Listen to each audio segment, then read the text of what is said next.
pelajaran kita. Ibu absen dulu ya. Ya, Bu. Siapa yang tidak hadir?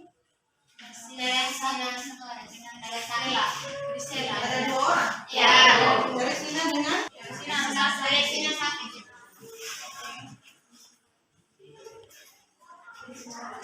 ya. Sudah, kita awali pelajaran kita hari ini dengan berdoa. Siapa yang memimpin kita dalam doa? Ayo. Oke, mari. Yang paling mana sebang? Oh ya. Sudah masuk.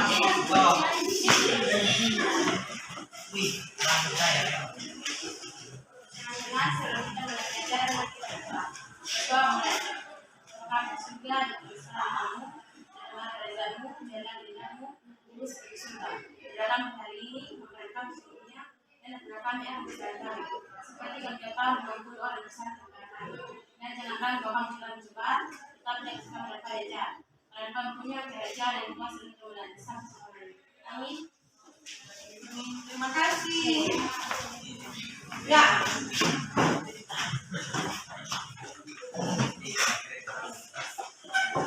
Nanti kalau ibu minta untuk perhatikan di slide, kalian perhatikan di slide ya. Ya, Bu. Buka dulu.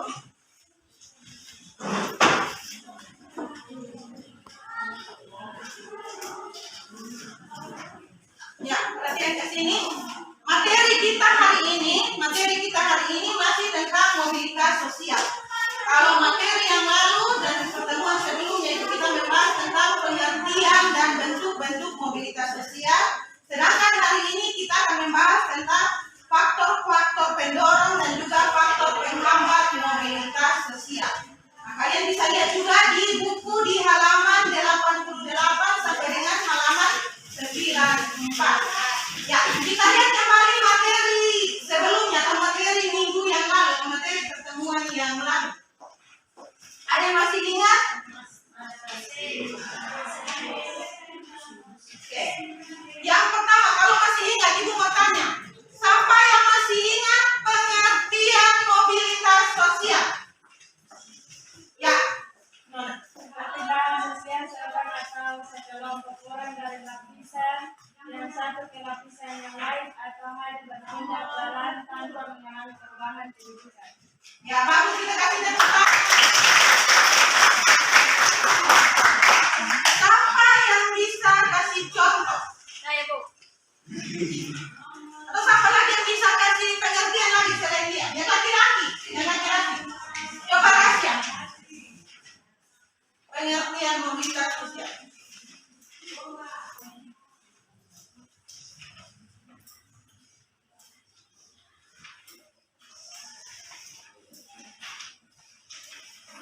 Rasya. Bisa Rasya? Kondisi seseorang atau sekelompok orang ada lapisan dan satu lapisan. Oke, kita kasih tepuk tangan untuk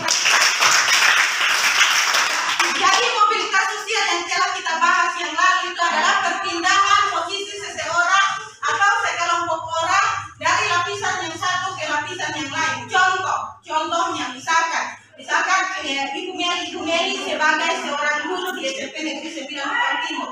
Tapi karena Ibu Meli rajin kerja administrasi dengan baik, menuruti apa yang diperintahkan oleh kepala sekolah, melakukan segala sesuatu sesuai dengan aturan, misalkan datang tepat waktu, disiplin dalam segala hal, maka Ibu Meli diangkat menjadi kepala sekolah. Itu contoh. Jadi dia dari status sosial sebagai guru kemudian diangkat menjadi kepala sekolah.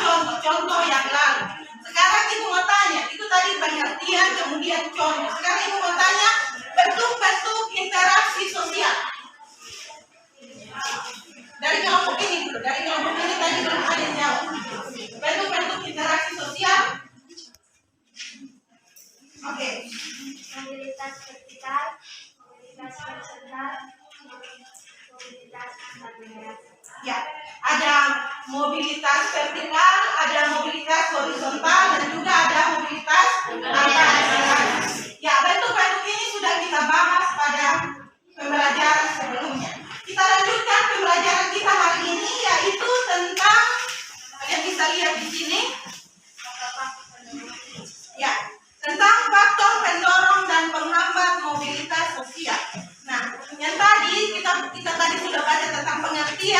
kemudian tentang bentuk-bentuk. Sekarang kita mau belajar mengapa terjadi mobilitas sosial. Pertanyaan-pertanyaan yang mengantarkan kita ke materi hari ini. So, apakah mobilitas selalu terjadi dalam masyarakat? Nah, untuk menjawab pertanyaan-pertanyaan tersebut, maka kita perlu mempelajari faktor pendorong dan penghambat mobilitas sosial. Ulangi lagi, ada di halaman 88 sampai dengan halaman 94. Faktor pendorong dan penghambat mobilitas sosial. Ya, tujuan pembelajaran kita hari ini. Jadi dalam pembahasan materi faktor pendorong dan penghambat mobilitas sosial, ada tujuan pembelajarannya atau apa yang akan kita capai. Bisa baca? Bisa.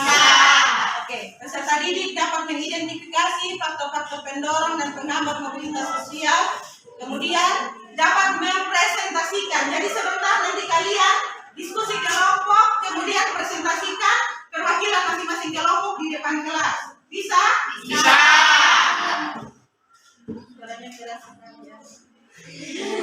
Ya, ini metode yang akan kita gunakan. Jadi metodenya adalah tanya jawab seperti tadi, tanya jawab, kemudian ada metode diskusi. Teknik penilaian, penilaiannya adalah ada penilaian observasi atau pengamatan. Jadi ibu mengamati kalian jalannya diskusi itu bagaimana. Kemudian ada tes tulis. Nanti sebentar ibu kasih 5 soal.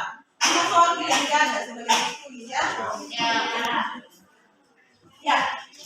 Sebelum kita masuk ke faktor pendorong maupun penghambat, ibu ajak kita menyaksikan satu video motivasi supaya kita belajar di sini.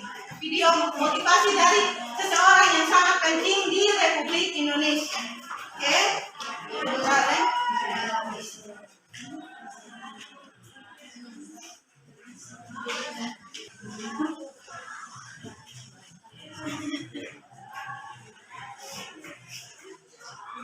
Lahir di Surakarta, Jawa Tengah, 21 Juli 1961 dari pasangan Noto Miharjo dan Sujiatmi Noto Miharjo.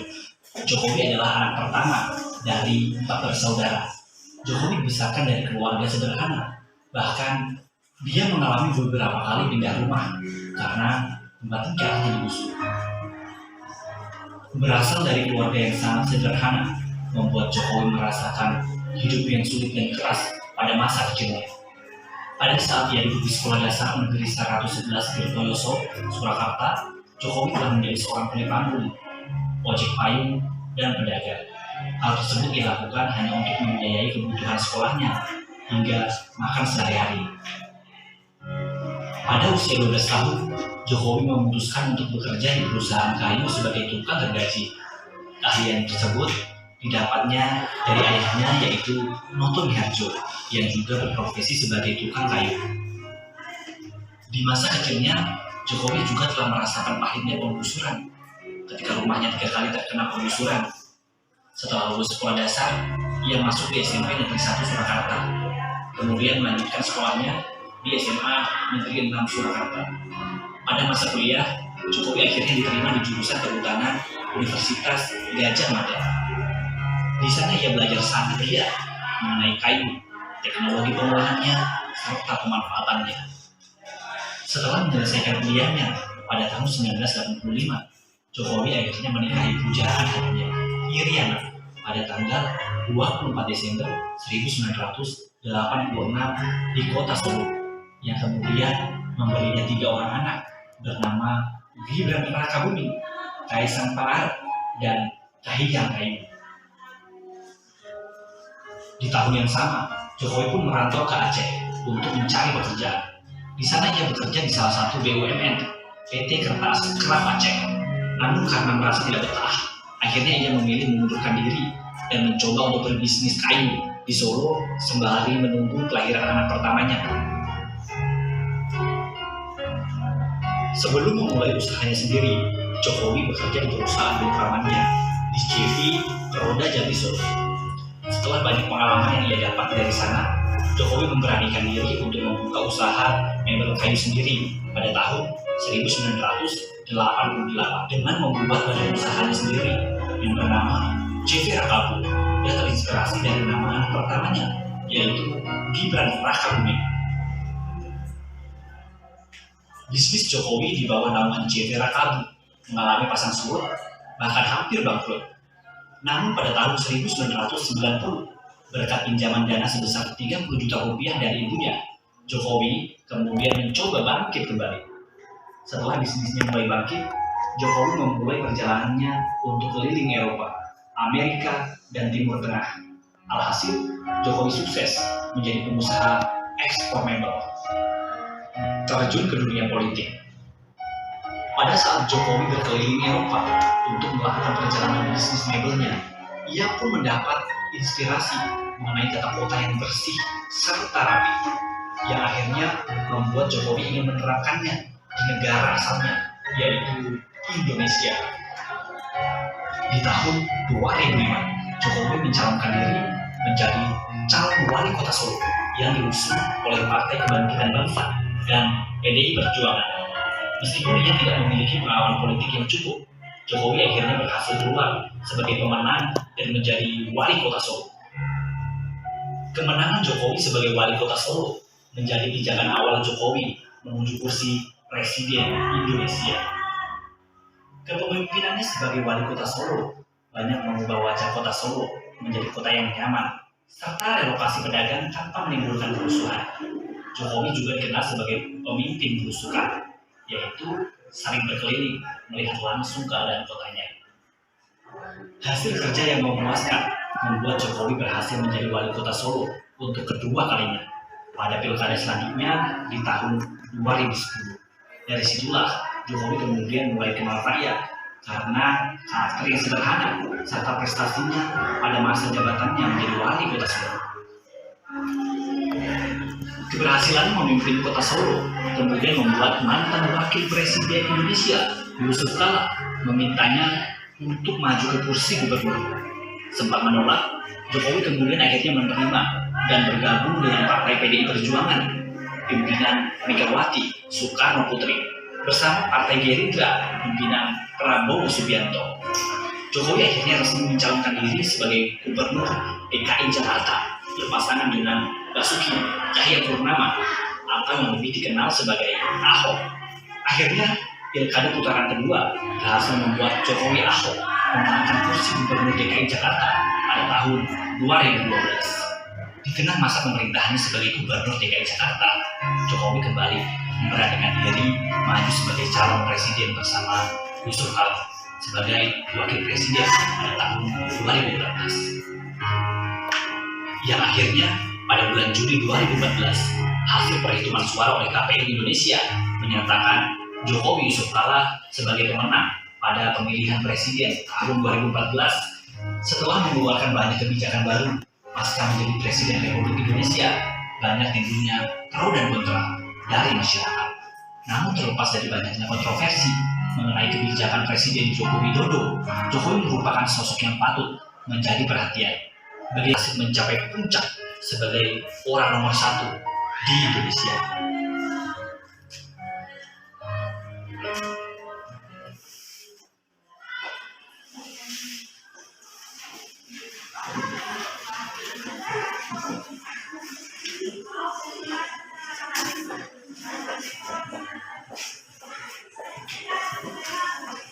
Nah, video ini menceritakan tentang presiden kita yang sekarang, yaitu Presiden siapa? Jokowi. Ini menceritakan tentang kaitannya dengan materi kita hari ini, yaitu faktor yang mendorong Presiden Jokowi sampai dengan ada di titik yang sekarang. Mulai dari keluarga yang sangat sederhana sampai dengan menjadi orang nomor 1 di Indonesia.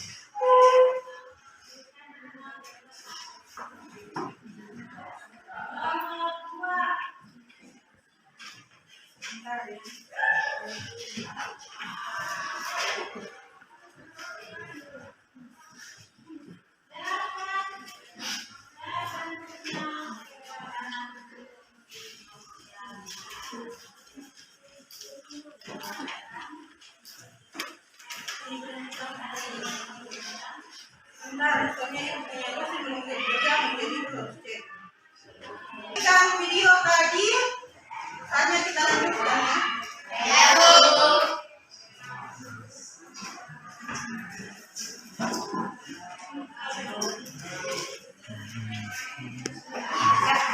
Faktor pendorong terjadinya mobilitas sosial. Tadi kan ibu bilang materi kita hari ini. Yang pertama faktor pendorong terjadinya mobilitas sosial. Yang kedua faktor penghambat terjadinya mobilitas sosial. Kita lihat satu-satu ya. Mulai dari yang pertama, faktor pendorong terjadinya mobilitas sosial. Ya, faktor pendorong terjadinya mobilitas sosial itu ada 6. Ada faktor struktural, ada individu, sosial, ekonomi, politik, pendidikan.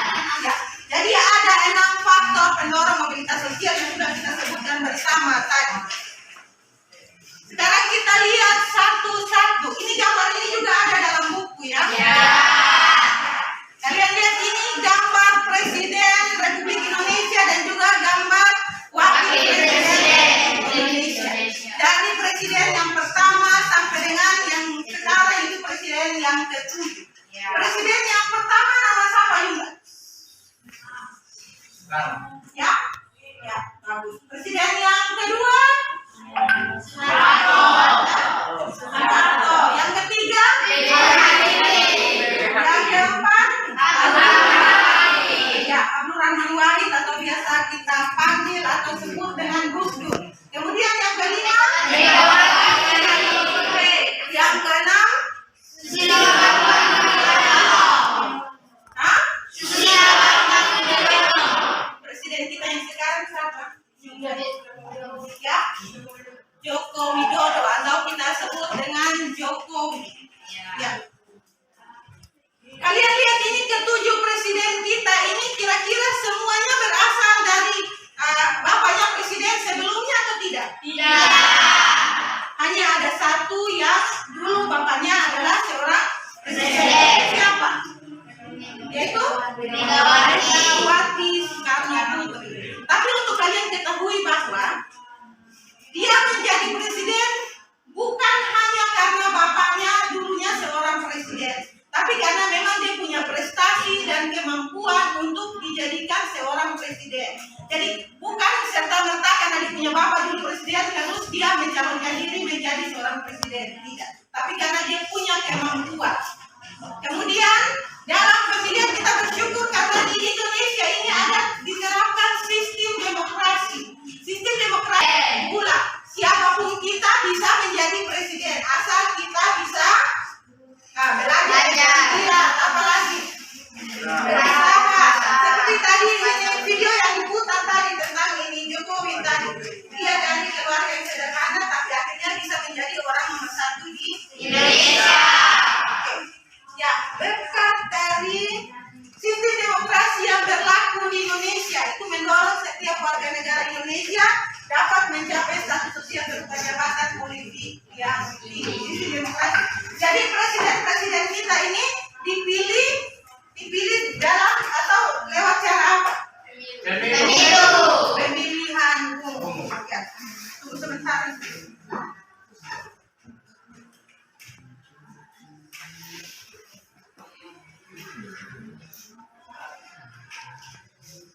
Yang baca. Dan kita ini terpilih melalui pemilu atau pemilihan umum. Ya, sistem demokrasi. Kemudian kita bersyukur karena Indonesia ini pakai sistem demokrasi yang tadi Ibu bilang. Semua orang berpeluang untuk bisa menjadi presiden. Bahkan mungkin di antara kalian jangan sampai nanti besok ada yang jadi presiden. Berbeda dengan negara-negara lain yang ada di dunia. Ada negara-negara yang menerapkan sistem kerajaan. Sistem kerajaan. Kalau sistem kerajaan berarti kalau bapaknya raja berarti nanti seterusnya dia yang menjadi raja. Keturunannya itu yang akan menjadi raja. Tidak bisa diambil dari rakyat biasa atau rakyat jelata. Kemudian ada sistem kasta di India. Sistem kasta ini sangat menyulitkan mobilitas sosial. Ada yang pernah belajar tentang kasta-kasta yang ada di India? Di buku juga ada. Ada kalian bisa lihat. Satu orang yang mau ngomong sama. Ya. kasta Brahmana, kasta Ksatria, kasta Waisya, kasta Sudra. Ya, ada kasta Brahmana, itu tuh kasta yang orang-orang pintar atau cendekiawan atau para pendeta yang ada di India, itu masuk dalam kasta yang paling tinggi di India. Kasta yang paling tinggi ya, piramida itu kasta yang paling tinggi adalah yang paling atas, itu para pendeta, orang-orang pintar di sana. Itu kasta Brahmana. Kemudian yang kedua itu kasta apa? Ksatria. Kasta Ksatria itu adalah pemimpin negeri itu. Kemudian Ksatria atau tentara-tentara yang ada di India. Kemudian yang ketiga kasta Waisya ini adalah pedagang-pedagang atau pemilik tanah. Kasta yang paling rendah itu adalah kasta yang terakhir, itu kasta Sudra. Ini yang tergolong ya orang-orang miskin, pengemis, buruh kasar, itu masuk dalam kasta Sudra. Kenapa Ibu harus tampilkan ini sistem kasta di India? Ibu coba untuk membandingkan sistem demokrasi Indonesia dengan sistem kasta di India. Kalau tadi Ibu bilang sistem demokrasi di Indonesia ini berarti membuka peluang semua orang bisa menjadi apapun, bisa menjadi orang nomor satu atau apapun. Tapi kalau di India tidak bisa, karena kita lahir dari kasta mana seterusnya akan seperti itu. Jadi di India tidak mungkin seorang yang pengemis, yang orang tuanya pengemis, kemudian menjadi masuk dalam tentara atau apa, tidak bisa. Karena yang lahir dari kasta mana itu seterusnya seumur hidupnya dia tetap berada di kasta tersebut. Oke, mengerti? Jadi kita bersyukur ada di Indonesia. Oke. Ya, jadi mobilitas masyarakat Indonesia bukan berdasarkan keturunan, tetapi karena prestasi dan kegigihan berusaha. Ya, tadi faktor penol yang pertama tadi faktor apa tadi? Faktor yang kedua ini faktor individu. Faktor individu. Siapa bisa menjelaskan tentang faktor individu? Faktor individu. Oke, Nona.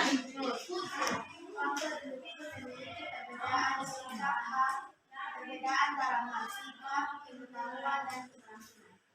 Ya, faktor individu atau faktor masing-masing orang.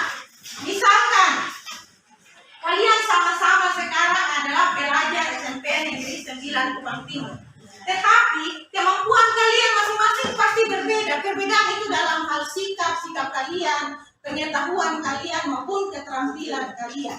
Ibu bisa kasih contoh besar, misalkan ada dua sarjana yang sama-sama tamat dari satu jurusan, misalkan mereka dari misalkan sama-sama dari Fakultas Ekonomi, tapi pada saat wawancara kerja satunya diterima sedangkan satunya tidak. Itu yang membedakan. Jadi ada perbedaan sikap, pengetahuan, dan keterampilan. Bisa saja mereka sama-sama dari Fakultas Ekonomi, tapi satunya mungkin lebih ulet, lebih pintar, sedangkan satunya biasa-biasa saja.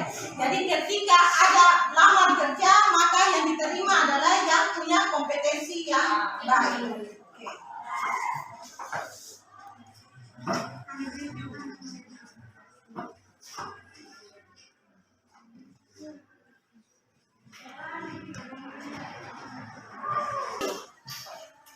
Yang berikut, jadi yang pertama struktural, yang kedua individu, yang ketiga faktor sosial.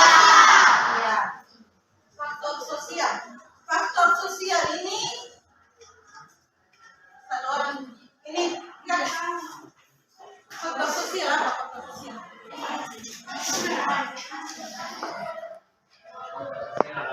Kepuasan terhadap status sosial yang mendorong manusia untuk berjuang keras mencari kedudukannya di lapisan sosial yang tinggi. Ya, bagus. Jadi faktor sosial. Kita manusia ini tidak bisa memilih kita lahir dari keluarga yang mana. Apa kalian bisa memilih? Tidak. Biasa saja, maka kita juga demikian. Tapi ada satu faktor, ketidakpuasan dalam diri manusia. Ini faktor sosial, ketidakpuasan terhadap status sosial. Jadi misalkan, kalau ibu lahir dari ibu punya keluarga, ibu punya ayah yang hanya seorang petani, misalnya petani juga petani musiman. Jadi misalkan tiap 6 bulan sekali baru menanam. Jadi kita makan setiap hari waktu ibu masih kecil itu hanya jagung saja seperti itu. Karena di sana tidak ada sawah, jadi makannya jagung saja.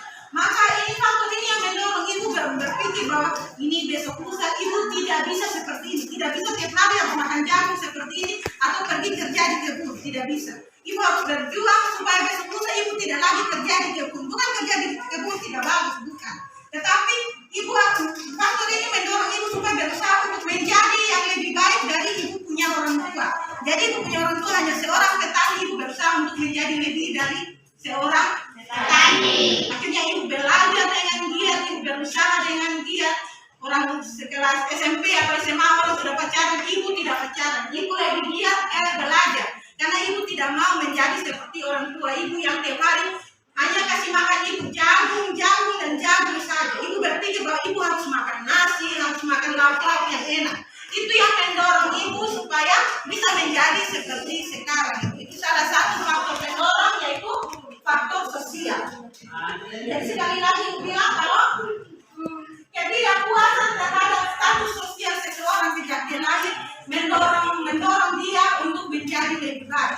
Jadi misalkan dia mengalami mobilitas sosial bisa ke atas maupun bisa ke bawah. Kalau misalkan orang tuanya yang petani kemudian dia menjadi PNS, berarti dia mengalami mobilitas sosial ke atas atau vertikal naik. Sedangkan kalau misalkan dulunya dia punya orang tua adalah pengusaha, tapi karena anaknya suka berfoya-foya karena berpikir bahwa orang tuanya kaya, maka dia suka berfoya-foya, maka pada suatu saat ketika orang tuanya bangkrut, maka anak itu kemudian menjadi pengangguran. Kalau dia jadi pengangguran berarti dia mengalami mobilitas sosial vertikal ke bawah. Jadi ibu harapkan kalian di dalam kelas ini akan mengalami yang namanya status mobilitas sosial vertikal ke atas. Oke? Amin. Itu faktor yang ketiga, faktor sosial. Kita lanjut ke faktor yang keempat. Faktor yang keempat adalah faktor ekonomi. Faktor ekonomi, kondisi ekonomi yang baik mempermudah individu dan kelompok melakukan mobilitas sosial. Ada yang bisa jelaskan kenapa faktor ekonomi jadi pendorong mobilitas sosial? Kenapa faktor ekonomi menjadi pendorong mobilitas sosial? Ada yang bisa? Ya, dari faktor ekonomi, misalkan kalau kita dari ekonomi keluarga yang pas-pasan, kadang kita tidak bisa melanjutkan misalkan pendidikan kita nanti agak susah. Misalkan kalau orang yang miskin hanya untuk memenuhi dia punya kebutuhan setiap hari, misalkan makan minum sudah susah, otomatis anak-anaknya tidak bisa mendapatkan pendidikan yang lebih baik.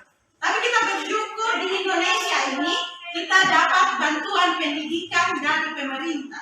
Bantuan pendidikan itu misalkan untuk SD, SMP dan SMA ada dana BOS. Dana BOS jadi memungkinkan anak yang dari keluarga yang tidak mampu untuk menyekolahkan anaknya di tingkat SD, SMP maupun SMA bisa sekolah dengan gratis. Iya toh? Ya. Nah, kondisi kalau misalkan ekonomi keluarga itu mampu, maka anak-anaknya bisa mengenyam pendidikan yang lebih tinggi. Misalkan kalian kan kalau dapat hanya di bangku dana BOS sampai dengan di SMA. Nanti pada saat kuliah nanti ada bentuk-bentuk beasiswa juga. Beasiswa SMA ada beasiswa bidik misi untuk anak-anak miskin yang berprestasi. Jadi untuk di Indonesia, walaupun kita miskin, tapi kalau kita berprestasi kita bisa dapat beasiswa untuk melanjutkan ke tingkat yang lebih tinggi. Nah, yang jadi masalah kalau sudah miskin lagi, ya maaf ya tapi bodoh lagi, maka yang terjadi adalah hanya pas di SMA saja. Nah, dengan demikian kalau misalkan ada pembukaan lapangan pekerjaan yang misalkan membutuhkan yang kualifikasinya S1, sedangkan kalian hanya SMA, otomatis kalian tidak bisa masuk atau tidak bisa direkrut. Sudah mengerti ya? Itu faktor ekonomi. Jadi faktor ekonomi ini sangat mempermudah. Orang kaya akan lebih gampang untuk menaikkan status sosialnya. Kenapa? Kalau misalkan dia punya orang tua sudah kaya, sudah pengusaha, maka dia bisa mendapatkan modal untuk membuka usaha baru. Tapi kalau kita yang miskin, orang tua akan memprioritaskan yang penting kita punya kebutuhan primer tercukupi, kebutuhan makan minum, berpakaian dan tempat tinggal tercukupi. Ya. Seterusnya faktor yang kelima, faktor apa? Politik.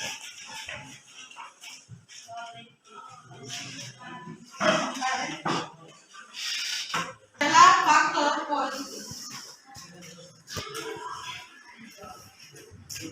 Ya, ini lagi-lagi kita bersyukur karena Indonesia memiliki stabilitas politik yang baik, sehingga pemerintah dapat menjalankan roda pembangunan dengan baik. Coba kita bayangkan kalau kita dalam suasana perang, maka yang terjadi adalah kita tidak dapat meningkatkan status kita, tapi yang terjadi adalah pemerintah akan berusaha untuk mengamankan negara dulu, mengamankan atau menciptakan keamanan negara dulu, baru bisa ke atas maupun bergerak ke arah yang lebih baik. Jadi kita bersyukur berada di Indonesia. Kalian bisa lihat gambar yang ada di sini yang ibu tayangkan. Ini adalah salah satu gambar penampakan dari masa penjajahan Indonesia. Kalian lihat di sini, kita masyarakat atau rakyat pada saat itu dijajah oleh Belanda, dan ini sementara ini apa ini? Apa? Kerja paksa. Kerja paksa. Jadi ini untuk mau makan minum saja sulit, apalagi untuk menaikkan status sosial. Ya, ini faktor politik. Yang berikut, yang terakhir dari faktor pendorongnya adalah pendidikan. Ya, pendidikan. Jika pendidikan berkualitas mudah didapat, akan mudah bagi orang melakukan pergerakan sosial dengan bekal ilmu yang diperoleh. Biasanya orang pendidikannya tinggi akan sangat mudah melakukan mobilitas sosial dibanding dengan yang tidak berpendidikan. Jadi pendidikan ini sangat penting. Ya, itu ada 6 faktor pendorong. Tadi faktor pendorongnya apa saja ada 6? Faktor struktural, faktor ekonomi, faktor politik, dan faktor dinamika. Oke, bagus. Sekarang kita lanjutkan ke faktor penambah mobilitas sosial. Faktor penambah mobilitas sosial itu ada 2, yaitu ada kemiskinan dan ada kemiskinan. Ya, yang pertama kemiskinan. Ya, kemiskinan ini merupakan salah satu faktor penghambat terjadinya mobilitas sosial, kurang lebih 12% yang menghambat terjadinya mobilitas sosial. Karena bagaimana pemerintah mau menaikkan status sosial seseorang kalau di negara itu masih terdapat banyak penduduk yang miskin, maka pemerintah akan lebih fokus untuk mengurus masyarakat yang miskin atau rakyat yang miskin dulu, baru bisa menaikkan status sosialnya. Kalau untuk dia punya makan minum saja tidak tercukupi, bagaimana mungkin dia mau menaikkan dia punya status sosial? Ya, itu yang pertama, kemiskinan. Yang kedua, diskriminasi. Diskriminasi ini perbedaan perlakuan karena alasan perbedaan bangsa, suku, ras, agama, dan golongan. Kalian bisa lihat gambarnya itu, lihat. Ada yang berkulit putih, ada yang berkulit hitam, dibully.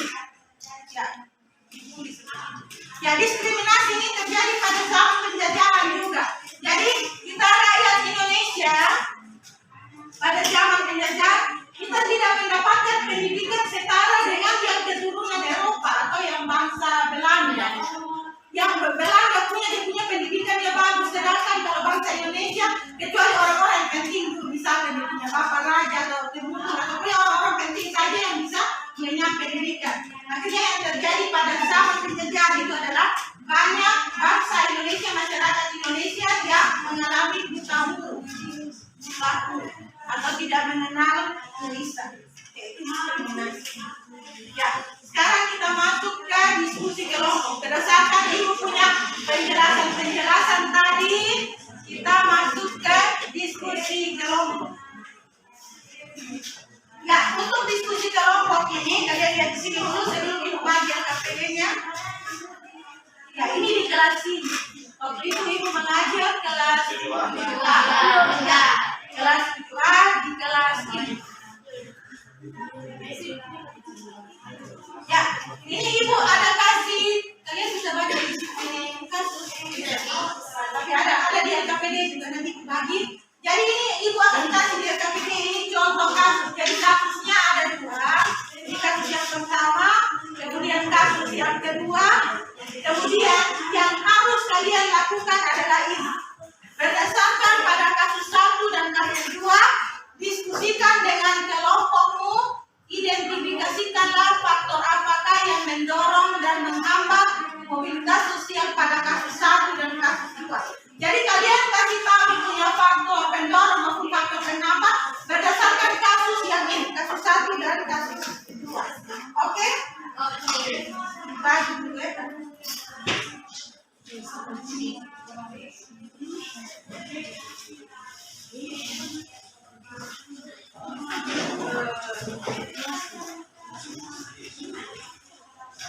Tadi ada yang punya kasus saya di sini di bagian belakang yang ada ini.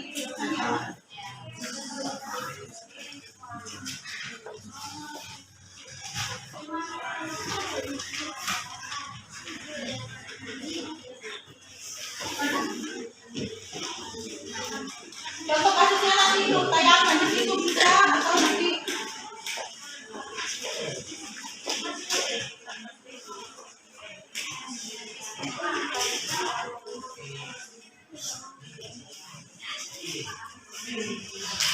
Bisa.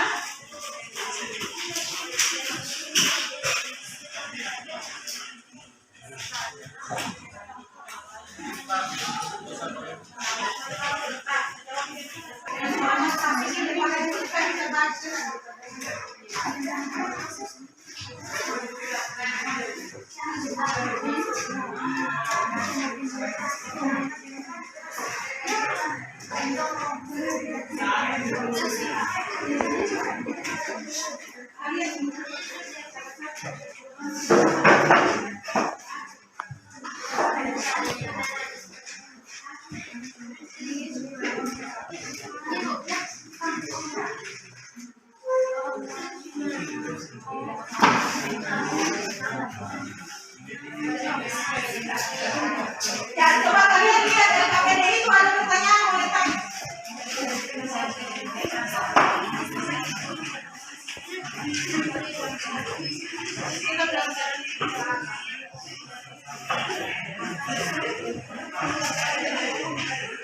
Ada pertanyaan? Ada pertanyaan bisa ditanyakan di sini supaya jangan ribut di sini. Jangan ribut. Diskusikan, kalian bisa lihat dari penjelasan itu tadi, bisa juga dari buku, atau kalian yang membawa HP bisa juga dilihat di internet. Ya.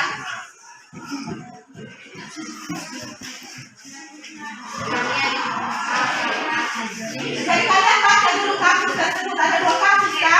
Ya. Ada 2 kasus. Kalian identifikasi faktor pendorong apa atau faktor penghambatnya apa.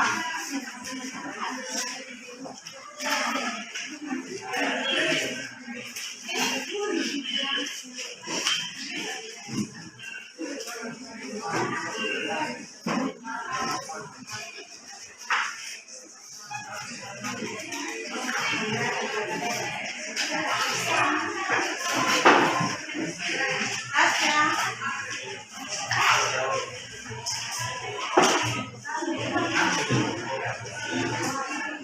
20 menit ya waktu.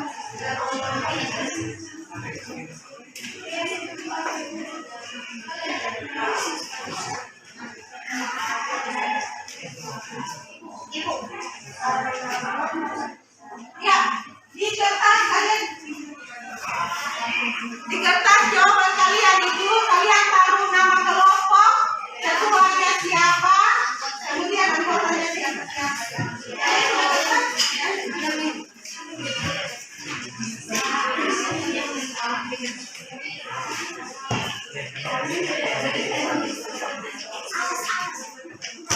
Belum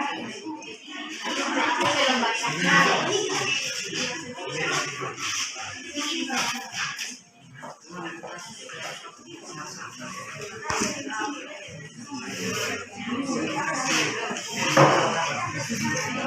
Ya, yang lain yang tidak tempatnya itu bisa lihat contoh kasusnya di sini. Bisa baca kan? Bisa.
Ini soalnya.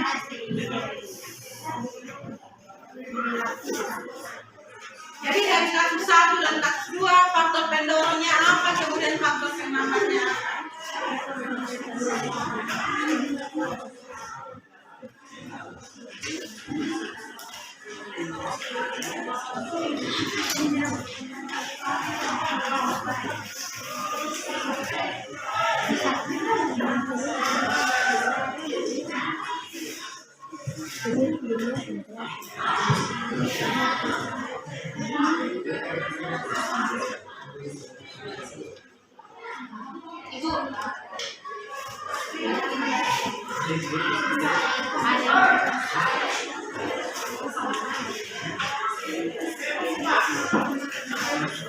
Kemudian kalian tentukan memang siapa yang nanti presentasi di depan ya.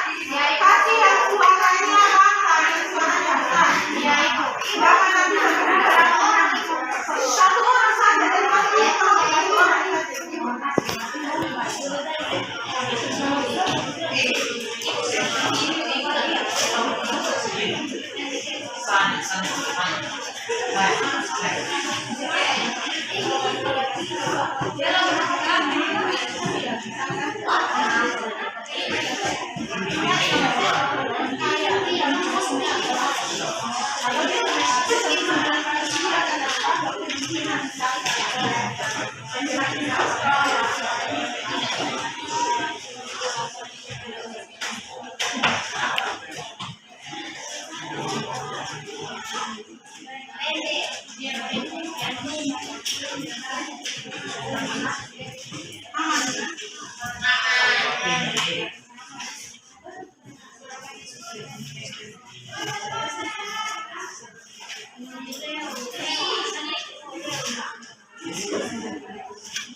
Coba dikerjakan dulu supaya terlihat hasilnya.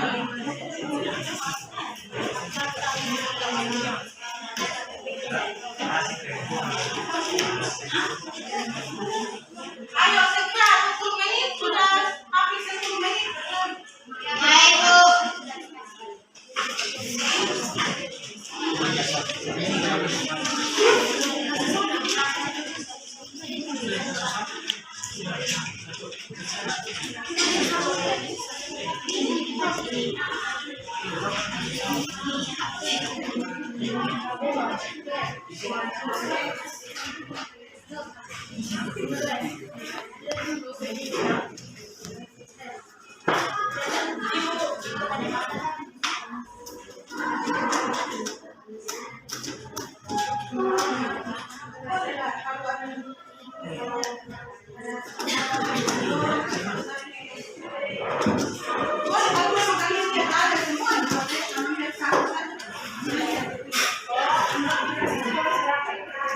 Ibu mau tidak jelaskan yang bilang tidak.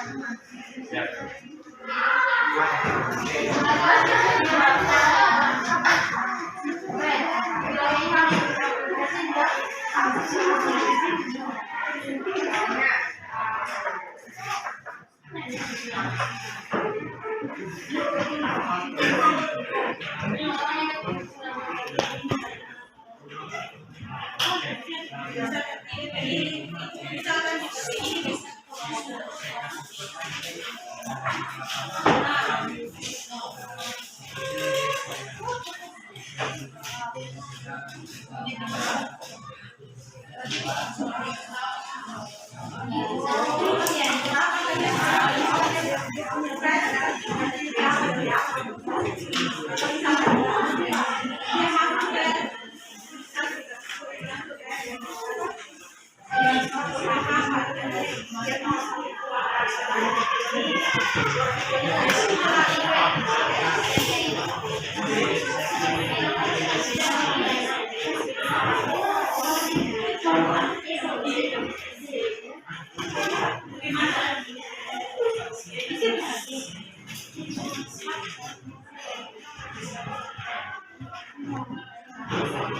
Sebanyak apa di sini yang kalian temukan faktor dan daunnya? Berapa banyak ditulis di sini?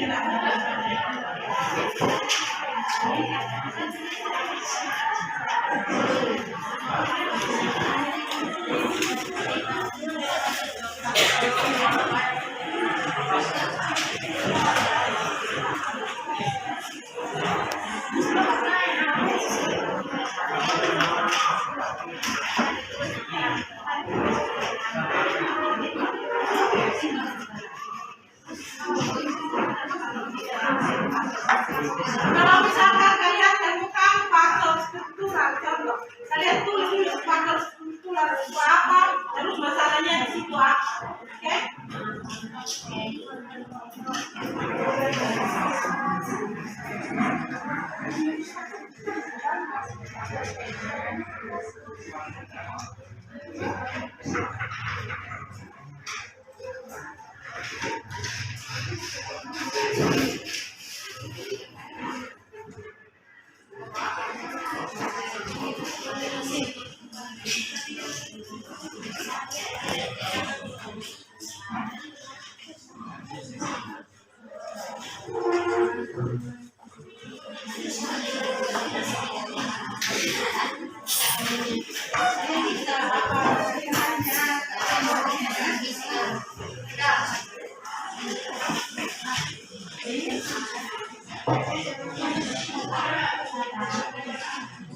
Untuk kalian sudah?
Satu menit lagi.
Waktunya selesai. Waktunya selesai. Semua berhenti. Mau selesai atau tidak selesai, berhenti. Berhenti diskusi. Kelompok satu. Kelompok satu.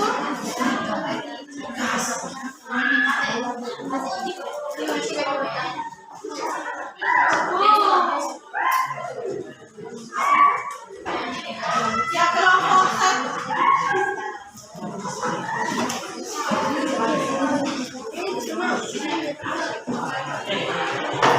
Jangan perhatikan ya, perhatikan. Ya, kelompok satu silakan.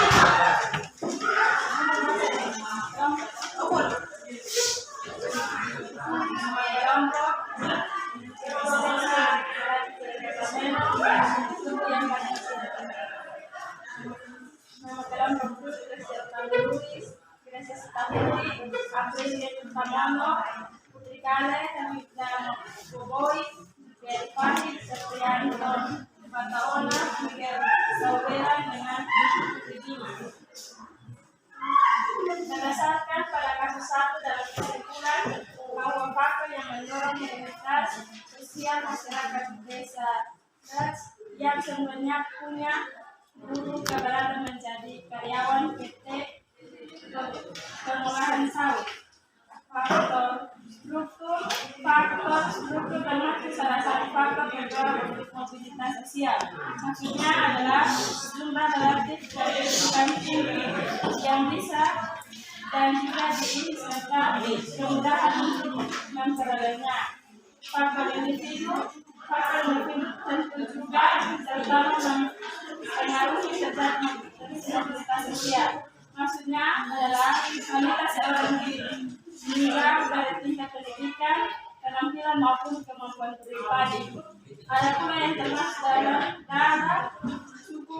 Faktor individu adalah sebagai perbedaan kemampuan, di mana tiap individu tentu memiliki kemampuan yang berbeda. Kedua, orientasi sikap terhadap mobilitas, di mana tiap individu memiliki sikap berbeda dalam menanggapi mobilitas. Ketiga, faktor kemajuan, di mana tiap orang memiliki ketingkatan keberuntungan yang berbeda pada satu sama lain. Pada kasus satu, faktor individu sangat mendukung untuk mencari mobilitas sosial karena saat perekrutan karyawan pabrik pengolahan sawit tersebut menetapkan beberapa proses seleksi. Kedua, pada kasus 2 terjadi faktor yang menghambat mobilitas seorang anak untuk mencapai cita-citanya, yaitu faktor kemiskinan. Kemiskinan juga mendapat penghambat terjadinya mobilitas sosial. Jika masyarakat memiliki ketentuan, akan sulit baginya untuk mencapai status sosial yang diinginkan. Keterbatasan biaya membuat masyarakat miskin cenderung statis dan tidak berubah lapisan sosial seperti pada kasus 2. Indri tidak bisa melanjutkan pendidikan ke universitas karena orang tua Indri hanya guru tani, tidak mempunyai biaya. Pada kasus di atas dikatakan bahwa salah satu alasan orang tua Indri melarang untuk pendidikan ke universitas karena Indri adalah seorang wanita. Oke, kita kasih tepuk tangan. Ya, dari kelompok 2 dan 3 ada pertanyaan untuk kelompok 1? Tidak. Kalau pas kelompok 2.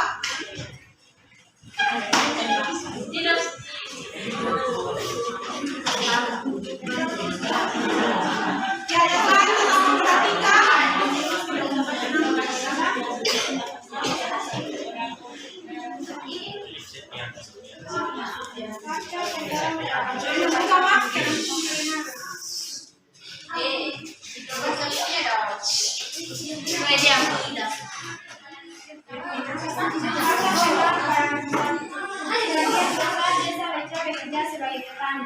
Keberadaan pabrik pengolahan kelapa sawit membawa dampak positif bagi perekonomian masyarakat.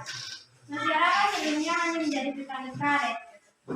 Dengan adanya pabrik kelapa sawit, kondisi ekonomi masyarakat membaik. Masyarakat tidak hanya menjadi karyawan, tetapi bisa berhubungan secara finansial dengan sosial. Faktor pendorong kasus 2. Orang tua ini tidak membolehkan anaknya untuk melanjutkan ke universitas karena bebasnya sangat jauh. Orang tua ini tidak membolehkan Indri bersendirian. Bagi orang tua Indri, anak perempuan tidak perlu pendidikan tinggi karena nantinya akan menjadi ibu rumah tangga. Selain itu, orang tua Indri hanya bertani dan tidak mempunyai biaya untuk menyekolahkan Oke, kita kasih tepuk tangan. Ada pertanyaan dari kelompok 1 dan kelompok 3? Sekarang kita lihat kelompok yang terakhir, kelompok 3.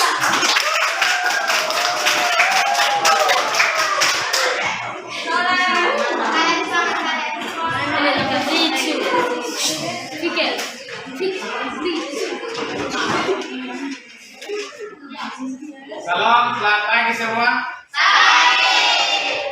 Sekali lagi, selalu. Baik, terima kasih atas waktu dan kesempatan yang telah diberikan kepada kami kelompok 3. Kami akan mempresentasikan hasil diskusi kami mengenai kasus-kasus yang telah diberikan oleh Ibu. Yang pertama, kasus 1. Faktor pendorong dari kasus 1 adalah faktor ekonomi. Karena keadaan pabrik pengolahan kelapa sawit di desa tempat tinggal tersebut menambah dampak positif bagi perekonomian masyarakat. Sekarang dengan adanya pabrik tersebut, kondisi ekonomi telah membaik dan perubahan ekonomi dalam desa tersebut menjadi meningkat dan membawa perubahan besar dalam desa tersebut. Dan faktor penghambat dalam kasus pertama adalah masyarakat di desa tersebut yang akan menjadi karyawan dalam pengolahan kelapa sawit tersebut harus mempunyai ijazah SMA. Yang kedua, kasus 2. Faktor penghambat dari kasus kedua adalah faktor kemiskinan. Karena orang tua Indri hanya seorang buruh tani yang tidak mampu membiayai untuk menyekolahkan Indri di universitas. Dan Universitas Indri yang sangat jauh dari tempat tinggalnya. Lagi pula orang tua Indri tidak mau membolehkan Indri untuk melanjutkan ke universitas. Dan faktor pendorong dalam kasus kedua adalah faktor individual, karena Indri merupakan seorang siswa yang menjadi juara kelas pada ujian kenaikan kelas dan memiliki kecerdasan yang mendorong Indri untuk melanjutkan pada universitas tersebut. Sekian dari hasil diskusi kami. Terima kasih.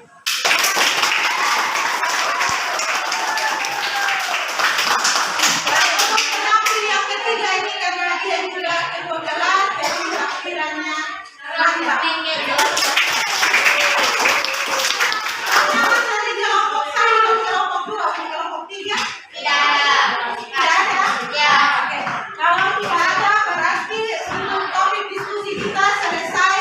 Sekarang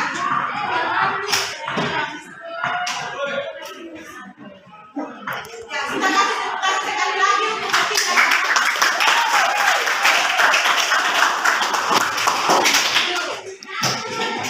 Ya, sekarang kita tarik kesimpulan dari pembelajaran kita yang pertama sama dengan setelah diskusi. Ya, jadi hari ini kita belajar tentang faktor pendorong dan faktor penambah mobilitas sosial. Jadi faktor pendorong mobilitas sosial ada 6, ada struktural, individu, sosial, ekonomi, politik, dan pendidikan. Sedangkan faktor penambahnya ada 2, yaitu kemiskinan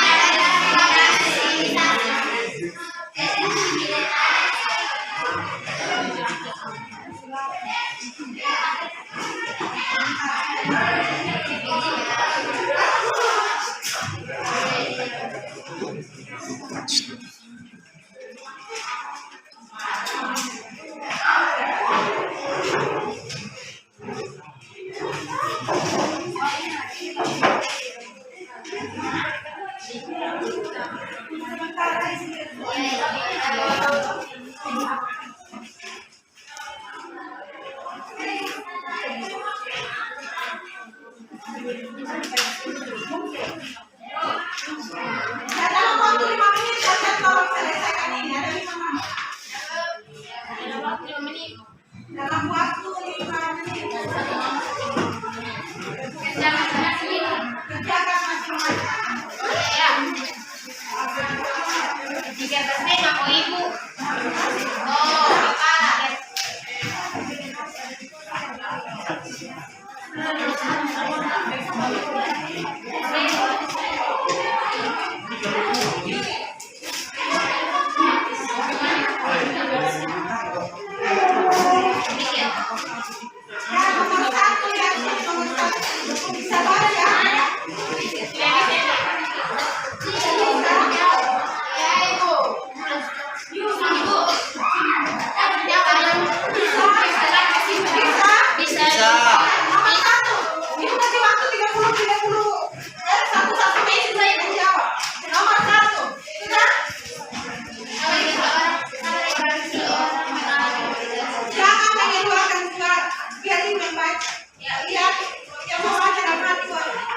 Ibu tidak mungkin memberikan kalian jawab.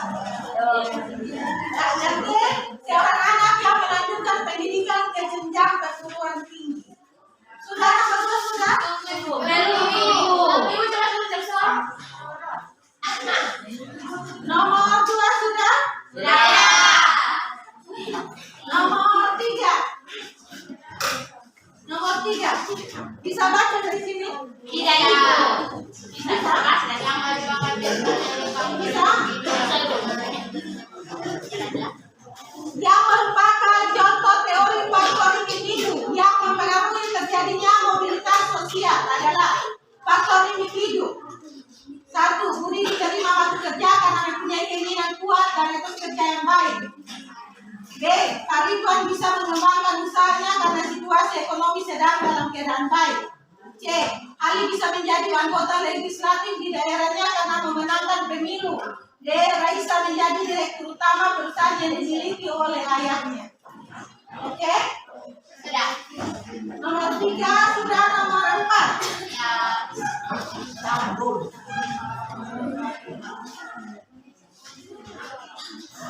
Nomor 4.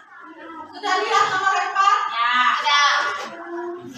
Nomor 4. Capaian status sosial yang tinggi dengan sistem demokrasi yang berlaku dalam politik di Indonesia merupakan faktor pendorong terjadinya mobilitas sosial berupa. Ini tadi kita menjelaskan di awal-awal ya. Faktor individu, struktural, sosial atau ekonomi. Nomor 4 menurut tim berapa?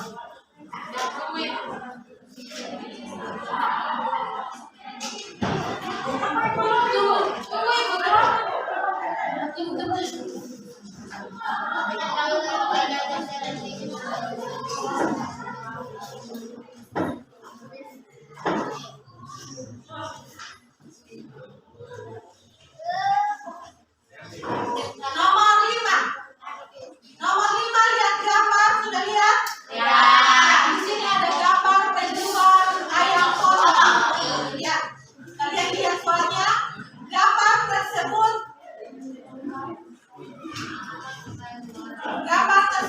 menunjukkan kepada seseorang yang ingin melakukan mobilitas sosial melalui saluran ekonomi karena A. Mendapatkan dukungan dari lingkungan sekitar, B. Menunjukkan seseorang yang memiliki keahlian tertentu, C. Menciptakan usaha untuk berkembang menjadi wirausaha sukses, D. Menjadi anggota organisasi yang memiliki minat yang sama.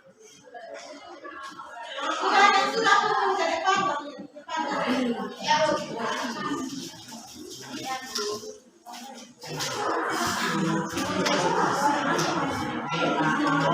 Sampai ke sana. Ada sampai nama itu saja.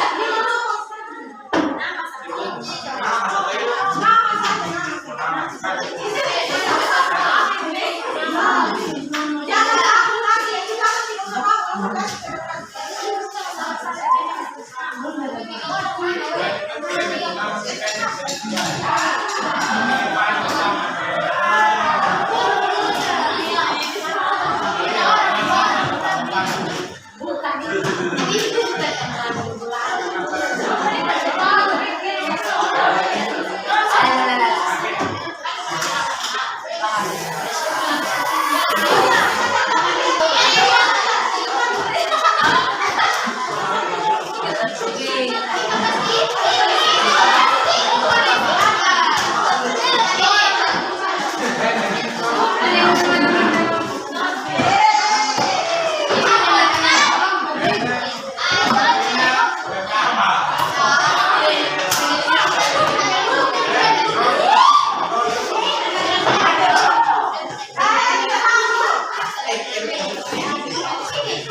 atau dilengkapi dari awal dan belajar berkenan dengan berbeda.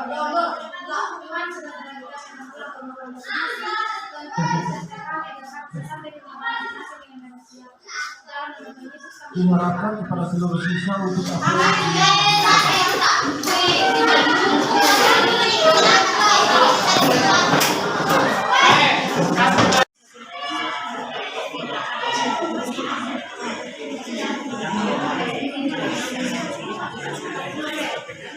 Ya 5 menit lagi ya.